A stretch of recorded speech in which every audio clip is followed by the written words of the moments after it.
Well, when I take psilocybin, I take it on an empty stomach. I don't fast or anything like that. I just don't eat for 6 hours. I don't call that fasting. And then I take it in silent darkness. That's number one, very important. The next thing is weigh the dose. You must weigh the dose, because 5 grams is what you want. And I've had over and over the experience of showing somebody what 5 grams is, and they're appalled. They say, my God, you can't be serious. I mean, I take a fifth that much, a fourth that much. Yeah, well, that's the problem. That's why you don't have elves in the attic and bats in the belfry like I do. You know? And so then you take it, and I take it on an empty stomach, and a lot of people don't like the taste. I don't really understand that. I just chew them up. I sit with them, and I chew them up. And then, dry. And none of this mixing in applesauce or any of that malarkey. I mean, what's that about? Oh, well, fresh, 60 grams. 60 grams. Because there's more than there's a huge water loss there. And then it takes, people sometimes say it came on within 5 minutes, or it came on within 10 minutes. I don't know what that could possibly be about. First of all, it defies pharmacodynamics to imagine that it could come on that fast. For me, it comes on almost always at the 1 hour and 20 minute mark. I think it can come on sooner than that. I think I'm fairly resistant to these things. In the hour after I take it, I sit, I roll bombers, and I carry out what all good Catholics know as an examination of conscience. This means you think about all the bummers that you're afraid are going to jump out at you as soon as you get loaded. If you will carry out the examination of conscience, you'll be so bored with that by the time the compound actually hits that you usually don't have to pay any dues, because you've, faced the fact that you're a jerk 50 times in the preceding hour. So, and then the way I do it is at about the hour and 20 minute mark, and I should say in the time preceding that, you may have to go to the bathroom once. You may, it makes your nose run, which is a funny thing. It also makes you yawn. These are definitely qualities of psilocybin, not related to its psychoactivity. And I think that it's very good to decide before it hits that once it begins, you will not alter the plan. In other words, you decide ahead of time, I'm going to sit here and do this, because at about the hour and 15 minute mark, it will begin hitting you with stuff like, you'd really be more comfortable downstairs, or, it's awfully hot in here, why don't you get up and adjust the thermostat, all this stuff. You think, no, we're holding the space, and sit there. And then it begins to come on. And the image I have is like a jellyfish or a silk scarf or something like that. It just kind of drifts down and surrounds you. And at that point, I guess I pray. I say to it, I'm completely in your hands. Please don't hurt me. I'm yours. I'm completely committed. I've held nothing back. So don't burn me, please. And then there is a kind of, it's hard to describe, a kind of potential begins to build up. And you say, the rush hasn't begun, but you can almost close your eyes and see millions of little psilocybin molecules elbowing serotonin molecules out of the way and fitting themselves into the receptor site, and the electron spin resonance dynamics is beginning to shift, and the whole thing is about to take off. At that point, I smoke furiously, and that usually is all it takes. And it comes on, and the first rush is really astonishing. I mean, sometimes it's more mind-boggling than others, but I can remember situations where I would just see it coming and say, oh my God, you know, it's 100 miles wide and 10 miles high. Where are you going to run to? You know, it's just good grief. You know, I guess I'm not going to meet this one sitting up. I think I better lay down.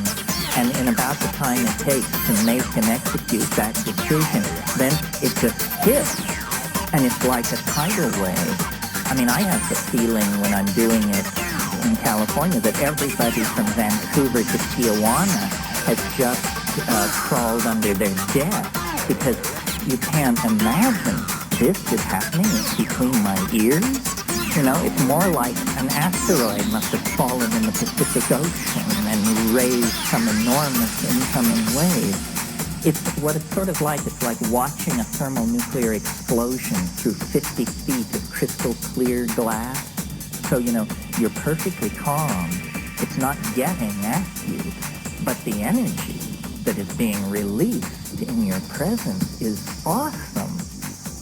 And then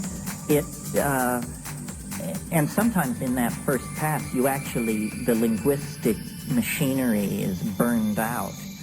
You've probably seen these scenes where they will test a hydrogen bomb, and they set up cameras a quarter mile from ground zero, a half mile, a mile, 2 miles, and then when they actually detonate the bomb, they get the view from the first camera, and then they switch to the second camera as the first camera is blown to bits and vaporized, and they keep pulling back as each successive instrument is destroyed. Well, this is sort of the feeling you have as this thing spreads out toward you.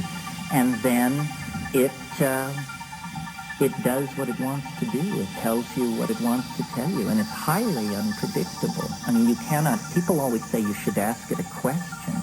This seems absurd to me. I mean, I don't know.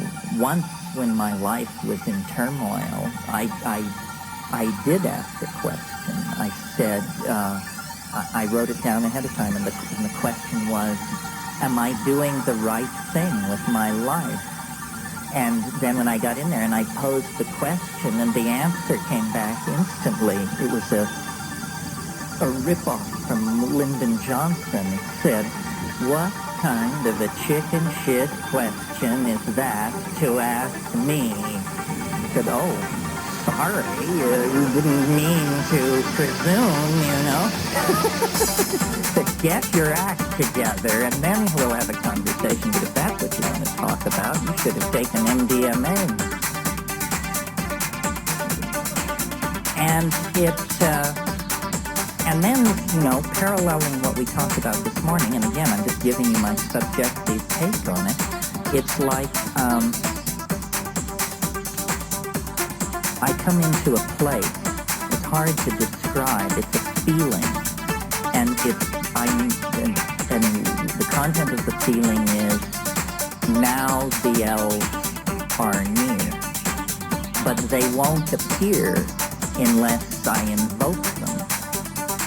And, you know, I wish I could tell you that I chant in Mandayan or something like that, but I don't.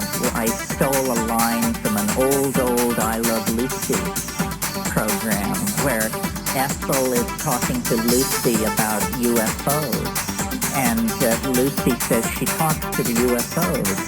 And Ethel says, well, how can we talk to UFOs? And Lucy said, well, it's simple.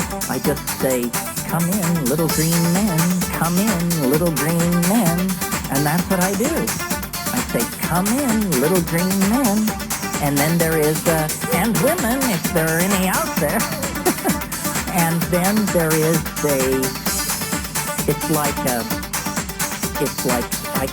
a marching band. It's like a Nepalese marching band is what it's like, and it comes from a distance. Like there's a place in my vision that's small, a little dancing light, and a little faint sound. And the light comes closer, and the sound gets louder, and the light comes closer, and the sound gets louder. And the light comes closer,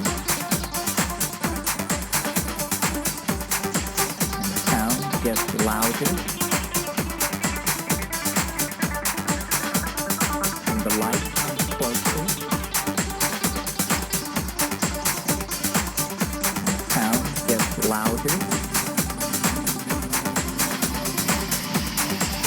And the light comes closer. And the sound gets louder. And the light comes closer. And the sound gets louder. And the light comes closer. And the sound gets louder. And the light comes closer.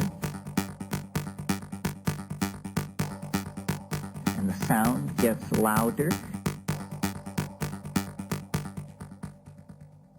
And the light comes closer.